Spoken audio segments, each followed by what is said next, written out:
Vivimos en un mundo complejo, lleno de violencia y en apariencia sin esperanza. Aunque la complejidad y la violencia persistan, la esperanza existe. La Biblia nos enseña a alzar la voz por aquellos que no pueden hacerlo. Entonces, ¿por qué no levantar la voz del Señor por quienes sabemos que están sufriendo? Conversemos.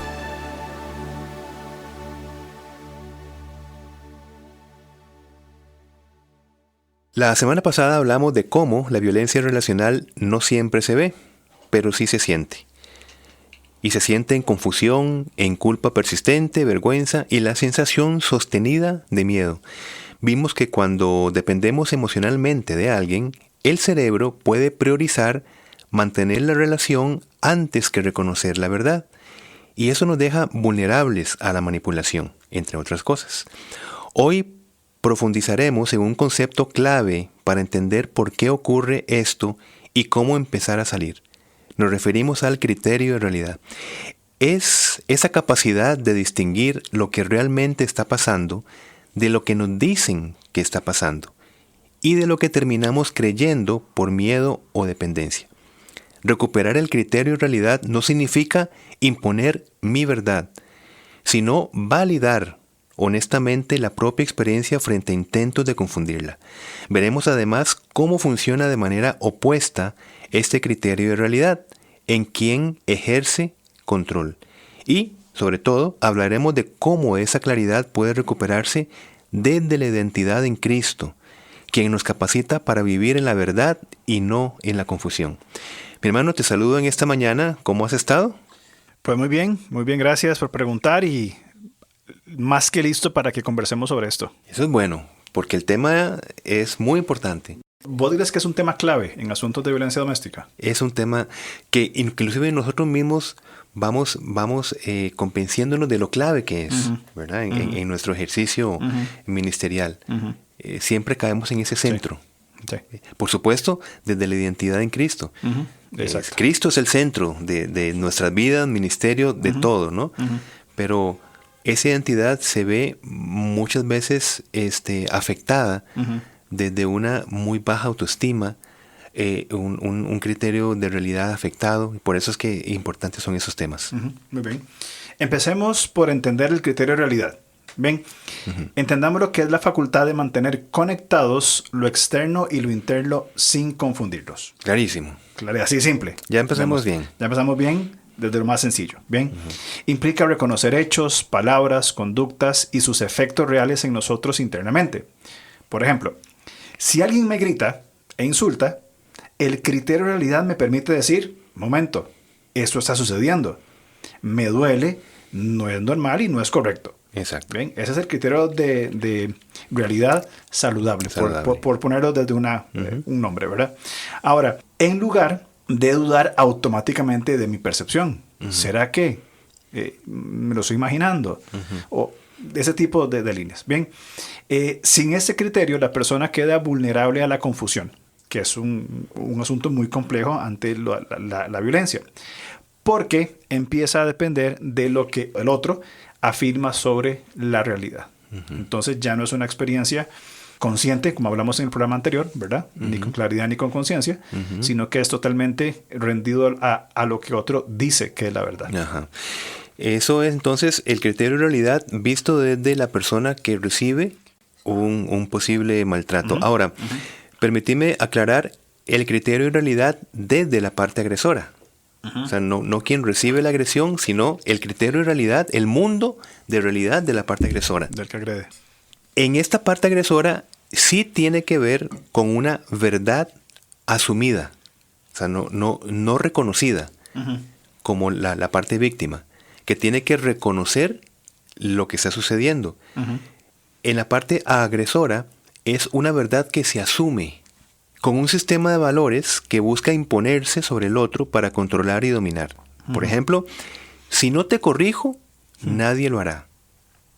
O por ejemplo, esto, que digamos un maltrato, esto es igual a disciplina, a protección, a cuidado. O tú me provocaste. ¿Verdad? Esa es una verdad asumida. La verdad es que tú eres fuente de provocación para mí. Ese es mi criterio de realidad. Entonces, en el agresor no valida la experiencia del otro. ¿Verdad? La redefine para mantener su posición.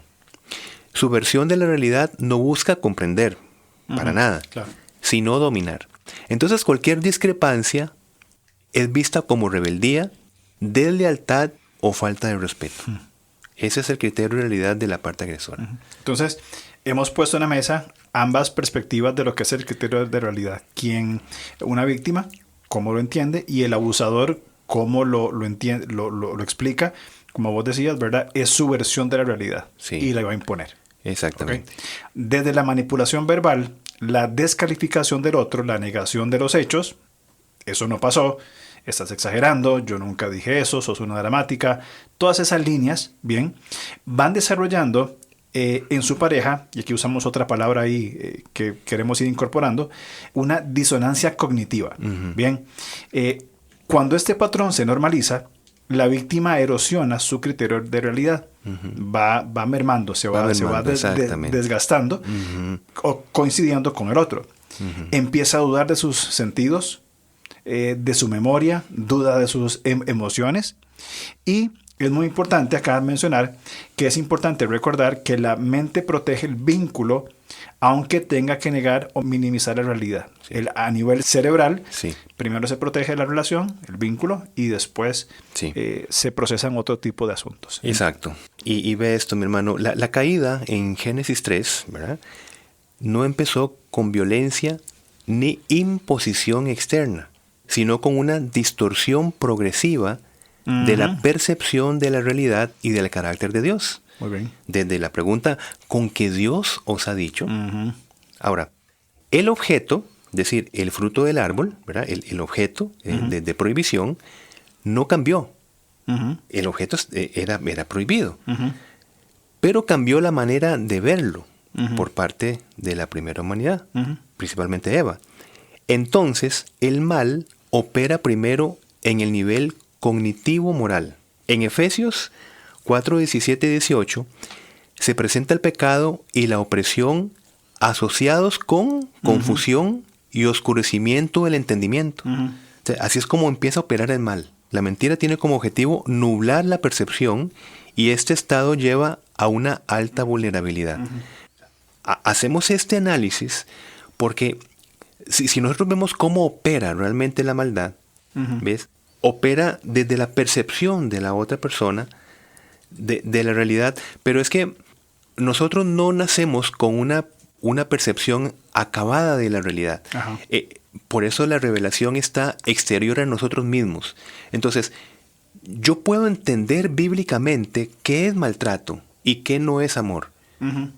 Pero el mal opera distorsionando, inclusive en una pareja cristiana, esa percepción, a tal punto que aunque yo un domingo escuche lo que es amor, poco a poco se va erosionando ese principio bíblico en mi percepción, ¿ven?, por esta, digamos, control, manipulación, por esa necesidad del vínculo sobre todas las cosas, y eso es lo que estamos señalando acá. Me parece muy importante, y aquí lo estoy buscando, este concepto que has claramente compartido, de que el mal comienza o opera primero a nivel cognitivo-moral. Hablaste sobre Efesios, pero también me recordó, y lo estoy aquí buscando, creo que Romanos 1 también habla de algo parecido, cuando explica todo el desenfreno, ¿verdad?, y por qué la justicia de Dios se ha revelado. Habla sobre una mente entenebrecida que cambian la verdad de Dios por la mentira. Aquí está. Dice que a pesar de haber conocido a Dios, usando este ejemplo que vos decías, una pareja cristiana que va al domingo a la iglesia, a pesar de haber conocido a Dios, no le glorificaron como a Dios ni le dieron gracias, sino que se extraviaron, estoy leyendo NBI, en sus inútiles razonamientos, y se les oscureció su insensato corazón. Afirmando ser sabios, se volvieron necios. Y ahí continúa el texto. Y ve cómo pasa desde un plano cognitivo y luego moral. Por eso es que, digamos, nos atrevemos a proponer, a expresar que el mal opera primero en el nivel cognitivo-moral. Claro. Y después comienza a ejecutarse en conductas. Exactamente. A expresarse en diferentes formas. Sí, ¿Okay? Dicho esto, el control raramente comienza con una agresión física. sino con la erosión de la claridad interna. Exactamente. Hablamos de claridad en el programa anterior.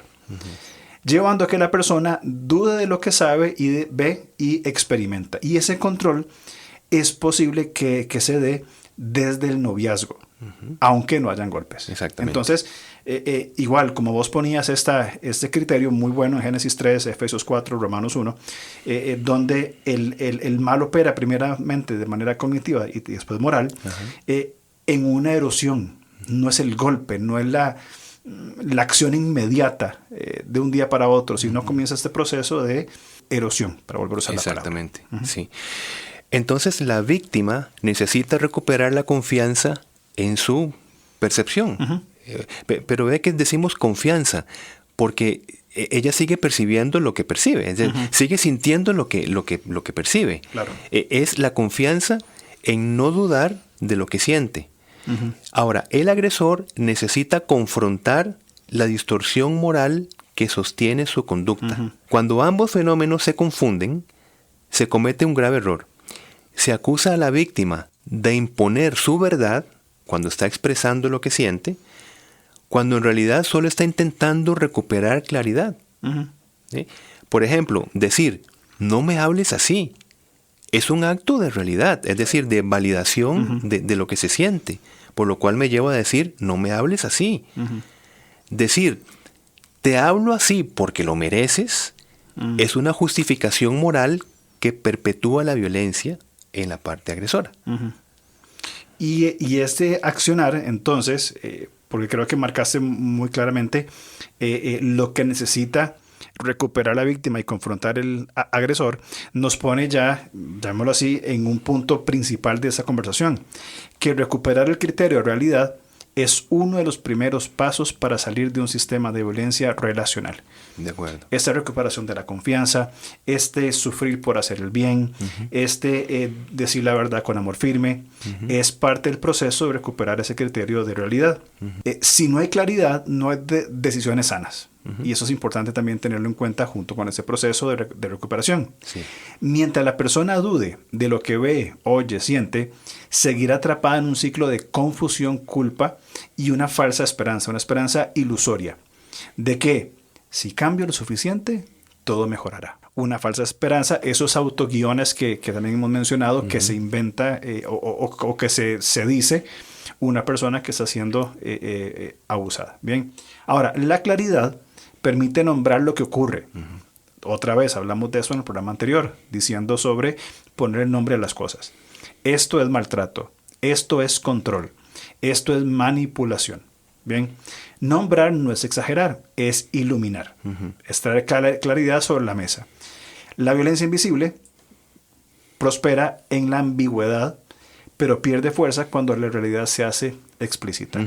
Que estas declaraciones, y también creo que vos lo mencionaste en el programa anterior, son muy importantes que sean nacidas desde la verdad revelada. Sí. No es que sí es muy importante lo que la víctima siente, ya hablamos de esto anteriormente, pero que ese sentimiento y esta expresión vaya en consistencia con la verdad revelada en las escrituras. No es que simplemente se me ocurrió decir X y X es abuso, o Y y Y es maltrato, sí, sino que las escrituras hay un fundamento de la revelación de la verdad que establece lo que son dinámicas abusivas, ¿verdad? En todo el contexto bíblico. Y en el comentario que hiciste la semana pasada, desde las escrituras se revela nuestros estados internos que nosotros tenemos que validar. Es decir, desde los salmos se revela estados humanos de confusión, porque estamos hablando de situaciones que David pasaba con otros seres humanos. Claro. Es decir, en sus relaciones, en sus vivencias, cualesquiera que fueran. Y entonces, como se nombra el estado subjetivo del ser humano en los salmos, significa que se debe de validar el estado subjetivo para, desde esta validación, recurrir al auxilio del Señor y ser fortalecidos desde su única provisión, y de allí empezamos el proceso de recuperación. ¿Qué pasa si ese proceso se trunca con la no validación del estado subjetivo? Ahí vemos ya el gran peligro, una no validación que inclusive pueden venir de supuestas redes de apoyo o redes de consejería. Lo que está sintiendo no es para tanto. Usted debiera ver la situación de otras personas que sí están sufriendo, ¿verdad? Que están yéndose a misiones a otras partes y están sufriendo un montón. Pero que usted se sienta humillada, no es, o sea, no vamos a perder el tiempo en esto. Cuando los salmos validan estados de confusión relacional. Entonces, esto me parece que es claro decirlo de manera firme y directa, ¿no? Yo creo que es muy importante, tal vez entre paréntesis, porque, a ver, percibo que a veces la palabra validación puede ser como una palabra de conflictos entre las generaciones. Es decir, para generaciones más viejas, ¿verdad? No quiero decir que vos y yo seamos viejos, no, para nada, de ninguna manera. No. Los 70 fueron los mejores años, sí, ¿verdad? Los mejores. Tal vez el concepto validar, pues, no fue tan influyente en nosotros, ¿verdad? Para las generaciones más nuevas, la validación de las emociones y otras validaciones que se requieren, si bien es cierto, son muy importantes, pero también algunos énfasis tienden como a exagerar, como a buscar que me validen que yo me siento de tal manera, o que ahora con todo ese asunto de los Terians y estas cuestiones, ¿verdad? Tienen que validar que yo soy un gato. Ya creo que se lleva la palabra a un extremo, validación, pues fuera de toda comprensión, ¿verdad? De toda verdad absoluta. Pero sí es muy importante mantenerla en el contexto del equilibrio, como vos decías, por ejemplo, en los Salmos, Dios valida nuestra experiencia subjetiva y nos pide que le busquemos a Él desde ahí. Claro. Entonces, creo que es importante marcar ahí ese... Es muy importante. Tampoco se relaciona con el texto de Jeremías, ¿verdad? Que engañoso es el corazón, más que... O sea, y decir, cualquier validación es engañosa. Por eso, otra vez, en el contexto de violencia relacional, hay un fruto de la violencia, hay un resultado de la violencia. Simplemente por esa razón el Señor repudia el maltrato, ¿verdad? Lo repudia la violencia relacional.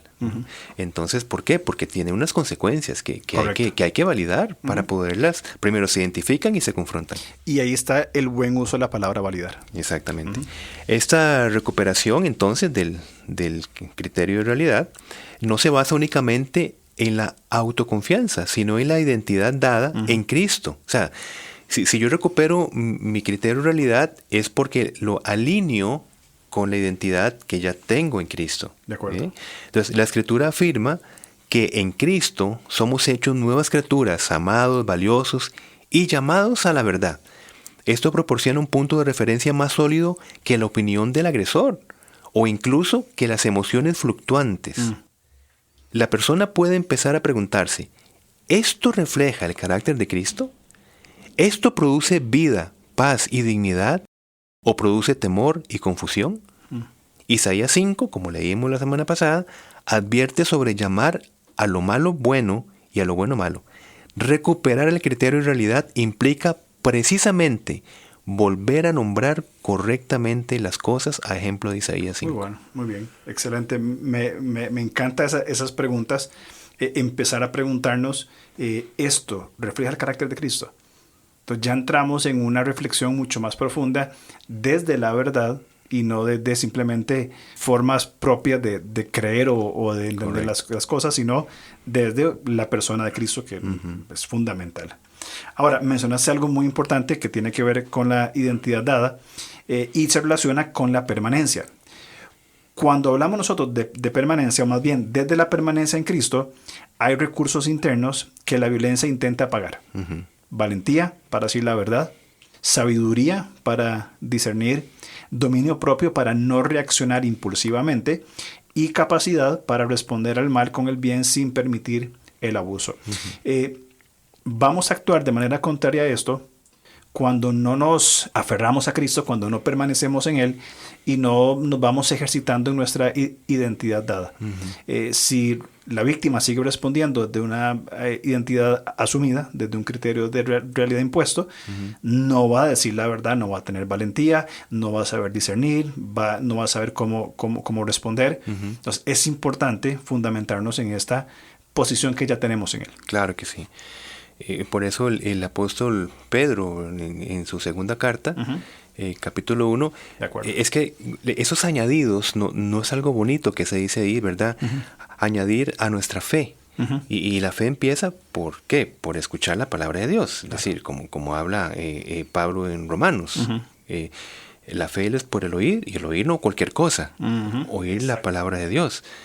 Pero dice, añadan. Y uno de los elementos fundamentales para una fe robusta es la paciencia, que se traduce también como perseverancia. Perseverar en vivir la palabra de Dios. O sea, todo está conectado. Correcto. Entonces, desde allí, permanecemos en los recursos de nuestra identidad dada. Exacto, exactamente. Como bien dijiste, valentía para decir la verdad, sabiduría, dominio propio, etcétera, ¿no?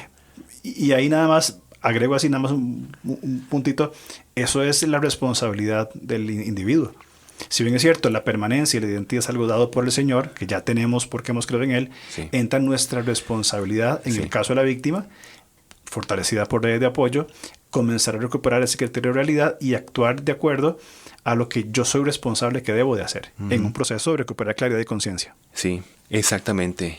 Nosotros vemos siempre en la Escritura, cuando hablamos de imperativos, lo que hay que hacer, ¿verdad? Es un imperativo que se ve en una buena exégesis, pero siempre antes de un imperativo hay un indicativo. O sea, primero se indica lo que Dios ha hecho en Cristo a favor nuestro.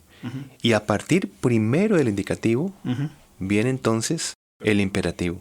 Nunca en la Biblia hay un llamado a la responsabilidad, lo que yo tengo que hacer, sin antes mostrarme quién somos en Cristo. O sea, nunca. Porque entonces sería actuar desde nuestras fuerzas. Entonces es responder a lo que Dios ha indicado que somos en Cristo. Exacto. Es responsabilidad. Excelente. Y es básicamente. Excelente. Esa clase de exégesis es gratis. No se cobra en el podcast. Entonces, en la práctica, recuperar el criterio de realidad puede comenzar con pasos simples, mi hermano, pero profundos. Es importante, pasos simples. Por ejemplo, para recuperar el criterio de realidad, escribir lo que ocurrió después de un episodio confuso. Algo pequeño, realizable, alcanzable. Escribir lo que pasó. Otra vez, para empezar a dar pasos específicos para recuperar el criterio de realidad. 2, contrastarlo con alguien confiable, que en este caso es la palabra de Dios. Contrastarlo. Bien, ahí no hay... Ahí no hay pierde. No hay pierde. Sí. 3, identificar patrones repetitivos. Es decir, lo que pasó en el punto A se normaliza en mi relación. Constantemente está pasando, es un hecho aislado o ya se está normalizando. Es la manera de resolver una situación X. Y D, orar pidiendo luz y sabiduría y recordar verdades bíblicas sobre el valor personal y la justicia de Dios. Poco a poco, la persona deja de depender de la versión del agresor y vuelve a anclarse en una realidad más estable, profunda y eterna, que es los principios de la palabra de Dios. Qué buenos pasos. Se podrían ver simples, pero realmente cuando se comienzan a practicar son muy profundos. Cuando una persona en este proceso de responder bien al mal comienza a escribir lo que ocurre después de un episodio, puede sonar, no sé, quizá como hasta infantil, ¿verdad? Sí. Escríbalo. Pero lo que implica eso a nivel de la mente, de las emociones, de la espiritualidad, ¿verdad? Escribir y leer y plasmar esto es importante. Contrastarlo con las escrituras. Otra vez volvemos al ejemplo de los salmos. Y entrar en prácticas de patrones, pienso yo, que va dándole a la persona, y orar, por supuesto, va dando a la persona otra vez esa confianza que tiene que recuperar para entonces, ahora sí, comenzar a salir de estas dinámicas de violencia. Y ve que simplemente estamos viendo la dinámica de visibilización. Es decir, hablamos de visibilización, pero cuando hay una estrategia no creemos que no es necesario hacerla.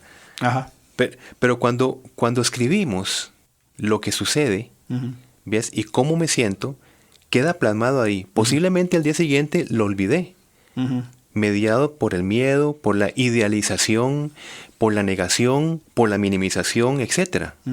Ya olvido lo que pasó.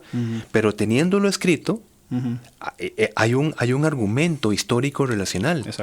Y cuando yo veo la semana, yo digo, algo está pasando. Aquí hay una normalización de la violencia. Y yo no la estaba viendo, porque tiendo a olvidarla. Pero veo que mi libro en una semana está hablando de esto. Paso una semana sintiéndome no en bienestar. Me siento confundido, con miedo, con temor, etcétera. Si estamos dando pasos para visibilizar y luego no hay acciones específicas para visibilizar, inclusive ese mismo podcast quedará como un episodio más. Exacto. Luego vendrá otro tema y se hablará de otra cosa. Pero la importancia de visibilizar un aparente sistema relacional que necesita corregirse a la luz de la palabra de Dios. Es que eso nos toca a todos. En muchas áreas. En muchas áreas. Claro que sí. Y eso es muy importante porque también en todo nivel, creo que es muy importante para una persona que ha escrito este episodio, leerlo un mes después, 2 meses, un año después. Sí. Ok, ¿qué ha pasado en un año? Estoy peor, estoy igual. O he recuperado el criterio de realidad de acuerdo a Dios, a lo que el Señor establece en su palabra, y entonces he avanzado en esta dirección. Entonces es súper importante, sin olvidar el resto de las prácticas que mencionabas, el contraste con la palabra de Dios, el identificar los patrones repetitivos y sobre todo la oración pidiendo claridad, sabiduría en recordar esta verdad. Claro. Es fundamental. Claro. Y es un proceso que cualquiera puede hacer. Inclusive el orar con los salmos. Mi hermano. Sí. O sea, orar con los salmos es justamente encontrarnos con esa validación interna. Claro. Y tomamos las palabras sin miedo. Es decir, puedo nombrar confusión. Puedo nombrar etcétera, sin temor. Eso ha sido revelado por el Señor para que forme parte de mis oraciones. Exactamente. Una maravilla. Solo la provisión de Dios puede hacer este tipo de prácticas en nosotros, solamente humanos caídos. De acuerdo. Entonces, terminamos hablando de que recuperar el criterio de realidad no es un acto de rebeldía, no es un acto de dureza de corazón, es un acto de sanidad. Correcto. En negrita, subrayado y resaltado. Sí. ¿Bien? Significa salir de la confusión para caminar en la luz. Jesús dijo que la verdad nos hace libres, y esa libertad comienza cuando dejamos de negar lo evidente y permitimos que la realidad, que es iluminada por la verdad de Dios, por supuesto, ordene nuevamente nuestra mente y nuestro corazón. Y esto es tan refrescante. Cuando Dios nos guía por medio de estos procesos a ordenar la mente y el corazón, creo que es cuando viene esa paz que solo puede traer el Señor. De acuerdo. Desde allí, desde este ordenamiento de mente y corazón, la persona puede entonces tomar decisiones más sabias, puede buscar ayuda adecuada, puede avanzar hacia relaciones que reflejen respeto, cuidado y amor genuino. Es decir, recupera un criterio de realidad. Buenísimo, mi hermano. Ni A digo. No digo más. A, B, C. Adelante, todos bienvenido. Bien, creo que marcamos, al menos en estos pocos minutos, 20 y tantos minutos, marcamos algo, y lo enfatizo, clave en asuntos de violencia doméstica, la recuperación del criterio de realidad. Clave, sí. Ok. Correcto. ¿Estamos por hoy entonces? Estamos por hoy y preparándonos en el Señor para un nuevo tema la otra semana. La reversión de un apego desorganizado en el matrimonio. Mi hermano, nos metemos en cada tema que bueno. Nos metemos en cada enredo. Ahí tenemos una semana para procesarlo y próxima semana con ese tema. Dios lo permite. Nos vemos entonces. Muchas gracias. Chao. Gracias por escucharnos. Estamos listos para seguir conversando a través de nuestras redes sociales. En Instagram, búsquenos como @levantacr. En Facebook, como levantacr. O contáctenos al correo alonso@levantacr.org.